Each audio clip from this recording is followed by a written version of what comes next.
Sat Nam, everybody. It's me and Mukan on the trail for a trail talk. How are you? It's a wonderful Wednesday, and it's a great time to connect with nature. I love the mist this morning because I can let her run and I don't have to worry about the spring rattlesnakes, the little babies. So I just posted this whole thing with Yogi Bhajan. Of course, we hear it all the time. Grateful, grateful. And he says, we need to practice that gratefulness. Mukana come! So we can be great and full. Great and full. Full of energy, full of consciousness, full of the light that we need to be able to be of service in this world, to be an effective human being, goddess, mother, employee, employer. That gratitude is what changes our mind. It's what sets us up for whatever is happening. We can open our heart and know it's exactly the way it should be. There's a whole concept that in gratitude, we can notice what's happening, and even if it's a challenge or we are not getting what we want, we cannot waste any energy on thinking that is not exactly the way it's supposed to be. That's really what makes mastery and an avatar, is that knowing when you miss the train, it's because there's someone on the next train you need to meet. That life is always happening for me, not to me. And this kind of brings up something that, I go to an early meeting, 6:30 a.m. and the idea that, people disappoint us, people hurt us, stuff happens. And breathing into the idea that some are sicker than others, One time I heard the story about Yogi Bhajan from a teacher I love, and she was talking about, God, I went to winter solstice and I was like looking around, or summer solstice, I'm sorry. And, some of the people were just like, kind of not so good and blah, blah, blah.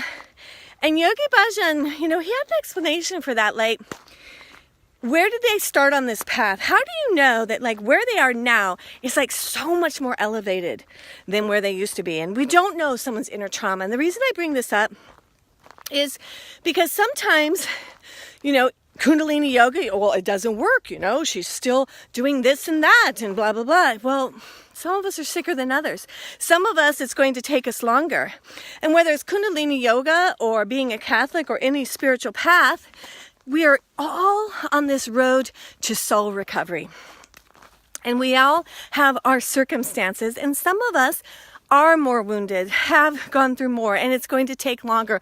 Or, your DNA, your disposition, it's just more stubborn. Whatever it is, it's still unfolding perfectly, and it is still a path of greatness in whatever, modality you are using. The question is, do you keep up?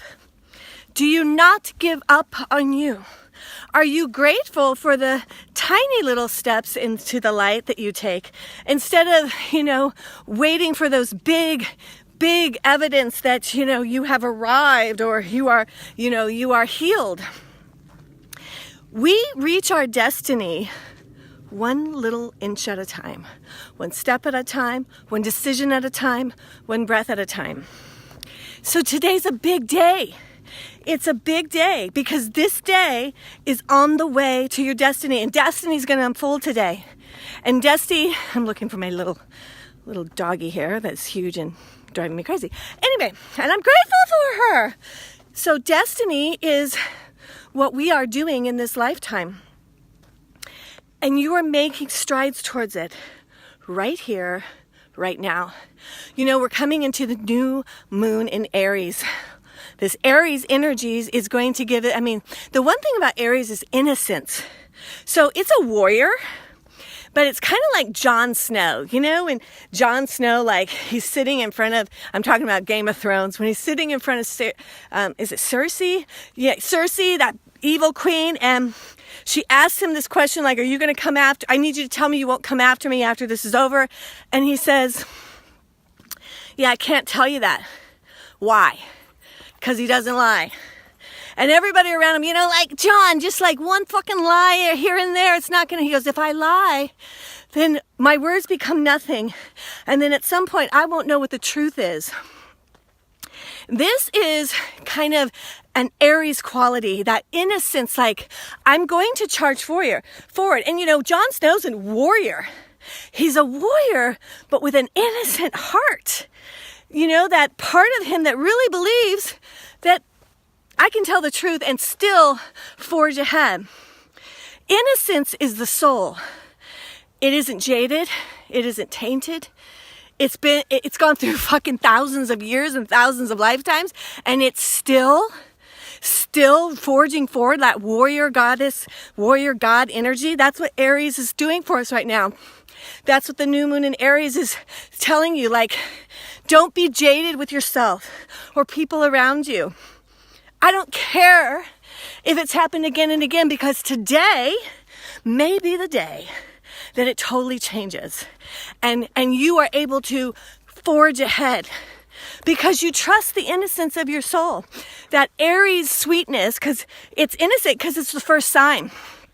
Aries is that fire that says, well, I don't know what's out in this world, but I'm going to go. I'm going to forge out there. I'm going to love no matter what. That's our invitation with this new moon. It's actually going to be on Friday, and tonight we're going to be expanding the wisdom, doing some healing, so we're ready for this. I want you to think of it like a rocket new moon. Like, it's going to give you a kundalini uprising inside of you. And be innocent. Be magical. Dare to believe that this time when you say, I've had enough of that addiction, or enough of that relationship, or enough of that thought pattern, that this time, in this powerful warrior, innocent love energy, you are planting the seed of a successful, fulfilled destiny. The reason it's so happy, listen to me, the reason it's so happy, it is happy. The reason it's so important for you to be happy, for you to heal, for you to forgive, for you to have tolerance for those that are sicker than you. You know, I had a lot of challenges with my stepdad, but you know what? And he was an Aries. There was an innocence about him. Like, did he set out to, like, you know, I'm gonna fuck up her psyche and abuse her a little? No, some are sicker than others. Some people's childhood, some people never got the forgiveness, some people never got the wisdom, never got the healing to curtail that behavior in. And something in us has to have an allowance for that and a forgiveness and hold a space to redirect them. You know, the truth is, when it all came out and we were in therapy, he was relieved.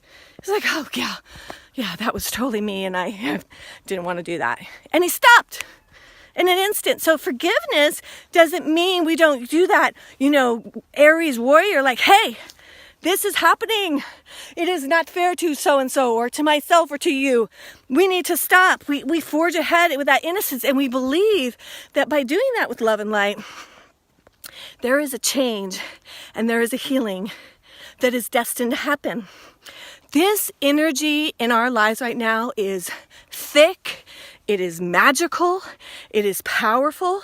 We are waking up. I mean, have you noticed all the freaking dreams that are happening and all the synchronicity and people calling and the opportunities? And yes, there is also like weird shit, fucked up tragedy, mistakes happening. But because we are awakening, our ability to transmute that. I loved what Kenlyn was talking about. I think it was in her class on Sunday where she was I can't remember. It's this moss that grows, mucilas. I don't remember. But what it can do is it can take poison and garbage and turn it into nature. They used it to like eat up the oil spills. I believe a part of our awakening is to become like that organism, to accentuate our energy and our soul, to elevate and energize our consciousness so that we We actually are vortexes that when negativity and judgment comes, we, through our love and tolerance, transmute it into light. We are destined to not be so sensitive and take it so freaking personal. You know, when people are mean to you, it's really not about you. It just isn't. They're mean. They don't like themselves. Now, I'm not saying we put up with it, but if we could have a big vortex and like hold a space of like, even like, not even being overly nice in that situation, just holding a space there, you don't sink down into judging. You don't hold on to it. You allow them to be who they are in that moment, and you see past it. You see to their soul. You know that's not who they are, and you understand that some of us have suffered more than others. Some of us have not had the opportunity and the downloads of wisdom that we get. Some of us that are more tuned on to the spiritual teaching. Some people never will have that wisdom to help themselves out. So it is our job to be that tolerance and to hold that space like, it's okay. It's okay. You know, sometimes I wonder, like, how big of a deal is it when you get cut off? I mean, really, is it that big a deal? Can we love people? You know, and maybe sometimes people say things a certain way and it hurts our ego, but they weren't trying to hurt us. So having enough elevation that you can stay connected. You can stay in it. And we can be a part of this energy that is literally transmuting and cleaning up humanity's consciousness. Aries has that kind of fire right now. That's where we're at. And also, the big thing is Venus is in Pisces, the big love, the true love, the love that can forgive, the love that is so big, nothing slips through its cracks. The love that can set its ego aside and keep at it, keep loving. Hey, Gretchen, good to see you. So much love to Katrina. Loved being at the Soul yesterday. Mwah. So Venus is going to be there till the 20th. Jupiter is going to be going retrograde, which is a good thing. All the things that we have been manifesting this month, and I'll talk more about it when we get close, all the work that you have been doing on yourself, all the things that make you expand, you're going to have a moment where it's kind of like the universe stands still and it puts it in, it locks it in as a part of your consciousness, and you really begin to see the fruit, the prosperity, the love, the gathering of energy because of the work you have been doing since Jupiter got into Sagittarius. There's so much magic. And do your Kundalini yoga. Right now, you know, I love the Mula Mantra. I'm trying to learn the Japji, but I always chant the Mula Mantra at least 11 times. If there's only one thing, one chant you learn that, because it's magical. It holds the entire wisdom of the whole Japji. It's a seed mantra that the entire wisdom of the Sikhs and the ones before us are in that. And you can use the Mula Mantra like medicine. Hey, Julia, love you. Oh, didn't you love White Tantric? I'm going to Solstice so I can get 3 yummy days. Anyway, we want to use the Mula Mantra like medicine because it removes your fate. It removes your karma. It says yes to your soul.